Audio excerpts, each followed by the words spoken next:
পুড়েছে স্বপ্নের রোদে আজ এই মন আমার, চাইছে বৃষ্টি আজ কোথায় মেঘের পাহাড়,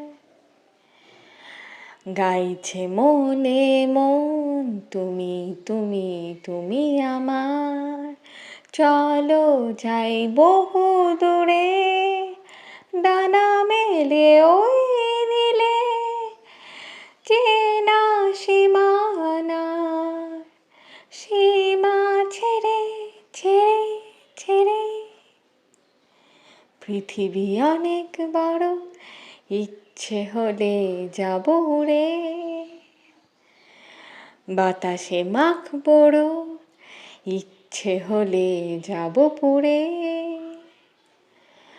আকাশ গাইবে গান নীলে নীলে সুরে সুরে, চলো যাই বহু দূরে ডানা মেলে ওই নীলে, চেনা সীমানার সীমা ছেড়ে ছেড়ে ছেড়ে। যতদূর মনে পড়ে 2008 সাল নাগাদ মনে হয় এই লাভ সিনেমাটা মুক্তি পেয়েছিল। তো তখন ওই সঙ্গীত বাংলা বলে একটা চ্যানেল ছিল, ওখানে মানে যতবার দিনে গানগুলো দিত ততবার গানগুলো শুনতাম। যিশু সেনগুপ্তকে এবং কোয়েল মল্লিক এই দুজনকেই মানে এত বেশি পছন্দ।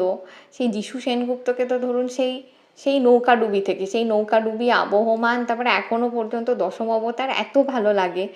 আর কোয়েল মল্লিককে তো কথা হবে না কোনো দিন, মানে সেই বন্ধন, সেই নাটের গুরু, তারপর এখন মিতিন মাসি।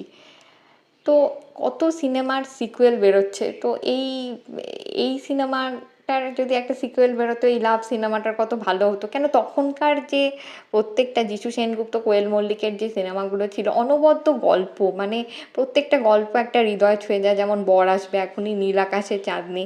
হ্যাঁ, নীল আকাশের চাঁদনিতে মনে পড়লো যে ওই যে ওখানে মানে ওখানে জিতও ছিল আর কি। তো ওই জিতের কথায়, যে ওখানে যিশু সেনগুপ্ত ট্র্যাজিক হিরো হয়ে গিয়েছিল, শেষ অবধি কোয়েল মল্লিক জিতের কাছে ফিরে এসেছিল। সেইটা নিয়ে আমাদের বাড়িতে একটা আন্দোলন হয়ে গিয়েছিল, যে মানে এরকম বাড়িতে দুটো ভাগ হয়ে গিয়েছিল, একজন জিতের দলে একজন যিশুর দলে, মানে এরকম হয়ে গিয়েছিল ব্যাপারটা। তো এখন মানে যবে থেকে বাংলা ফিল্ম ইন্ডাস্ট্রিতে কমার্শিয়াল ছবি আর আর্ট ফিল্ম একসাথে মিলে গেছে হয়তো, তবে থেকে আর এরকম গল্প আমরা আর পাই না।